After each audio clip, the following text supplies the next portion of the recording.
Assalamualaikum warahmatullahi wabarakatuh. Sampai jumpa lagi dengan saya Bagus Panuntun di IBISMA TV. Kali ini kita akan membicarakan salah satu materi di dalam IBISMA Growth Academy yang akan membahas mengenai post-COVID-19 crisis dan impact on global ecosystems.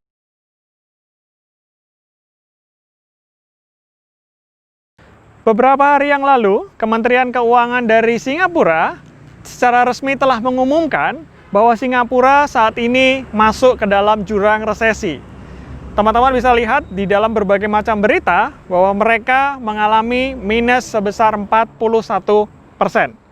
Nah, di dalam situasi yang dihadapi oleh Singapura ini tidak hanya dihadapi Singapura semata, tapi juga di semua negara-negara, baik itu negara-negara di Amerika, Eropa, dan bahkan mungkin saja akan masuk ke Indonesia. Saya akan putarkan salah satu video di dalam berita seperti di samping ini.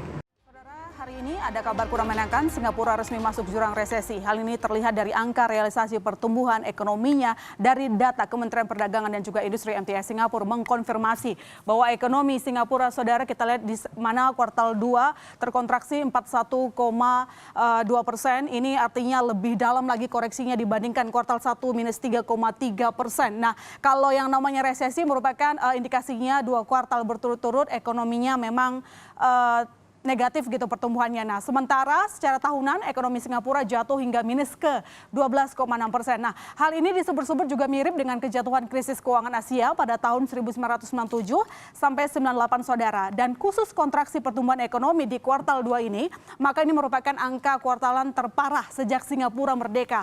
Namun sedikit kami berikan informasi ya, ekonomi Singapura memang terus mengalami tren perlambatan. Mungkin kalau Anda masih ingat, itu di PDB Singapura tumbuh melambat 0,7% pada tahun 2019, jauh lebih rendah ketimbang pertumbuhan ekonomi 2018 yang mencapai 3,1%.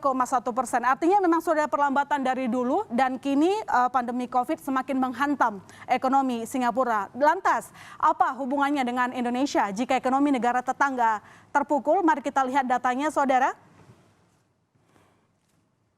Mungkin akan dioperasikan oleh tim saya, di mana memang secara ekspor non migas Indonesia ini Singapura merupakan tujuan ekspor nomor 4, saudara. Yang pertama memang masih Tiongkok, Amerika Serikat, Jepang, Singapura. Untuk periode perdagangan kita di bulan Januari sampai Mei 2020, kita melakukan ekspor non migas 4 miliar dolar Amerika Serikat. Ini satu faktor yang membuat kalau misalnya negara tetangga kita kenapa-kenapa agak sakit, agak flu, maka kita juga akan ikut-ikutan gitu. Tidak hanya soal sisi perdagangan, kita juga memiliki yang cukup erat dengan Singapura di bagian penanaman modal.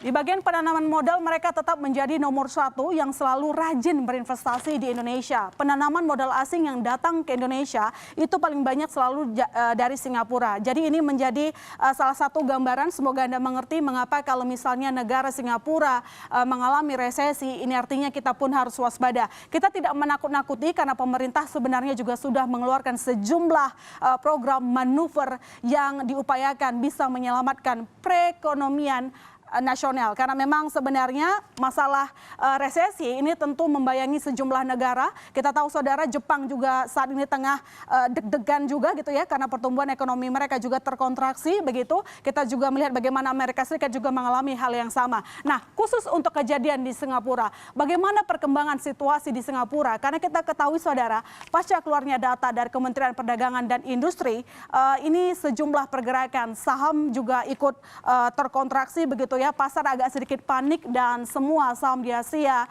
ini sepakat memerah.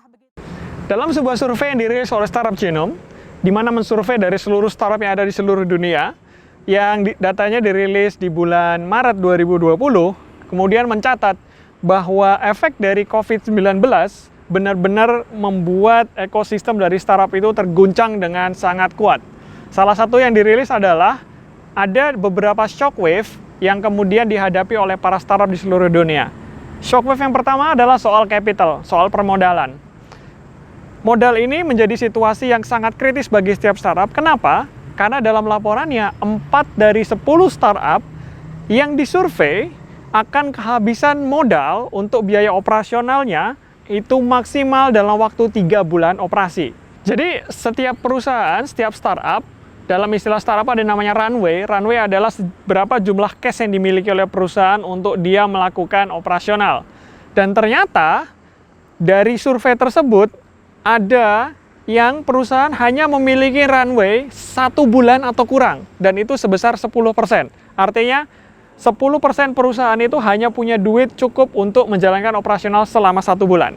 Terus kemudian bagi perusahaan yang punya cash untuk 1-3 bulan, itu ada sejumlah 31%. Artinya hampir 30% dari perusahaan tersebut hanya bisa membiayai dirinya selama 3 bulan. Nah, hal itu menjadi satu hal yang perlu diperhatikan bagi setiap startup untuk memperhatikan cash flow mereka. Dan kemudian dalam fenomena shockwave capital ini juga terjadi pada aktivitas fundraising. Aktivitas fundraising yang dilakukan oleh para startup juga mengalami penurunan yang cukup signifikan. Dan juga total visi yang kemudian melakukan proses investment itu juga menurun dari setiap kontinen atau setiap benua yang ada. Kemudian shockwave yang kedua adalah shockwave soal talent dan jobs.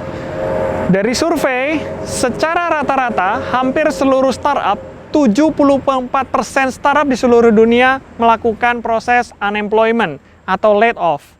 Dan bahkan yang paling tertinggi itu ada di negara-negara Amerika Utara, itu bahkan sampai 84% startup sana melakukan layoff. Untuk di Asia sendiri rata-rata sampai 59% startup melakukan laid off. Untuk shockwave yang ketiga, yaitu adalah shockwave di market, di mana sangat berimpact bagi perusahaan startup, yaitu menurunnya revenue dari setiap startup. Bahkan dalam survei disebutkan, lebih dari 48% sejumlah startup mengalami penurunan revenue sampai lebih dari 20%. Dan bahkan ada yang revenue-nya turun sampai 80%. Dan juga untuk di setiap wilayah, setiap benua juga mengalami penurunan yang bervariasi. Untuk di Asia sendiri, penurunan itu berimpact pada startup sampai 39% startup terimpact penurunan revenue. Di dalam situasi seperti ini, 3 dari 4 startup mengalami impact terdampak dari COVID-19.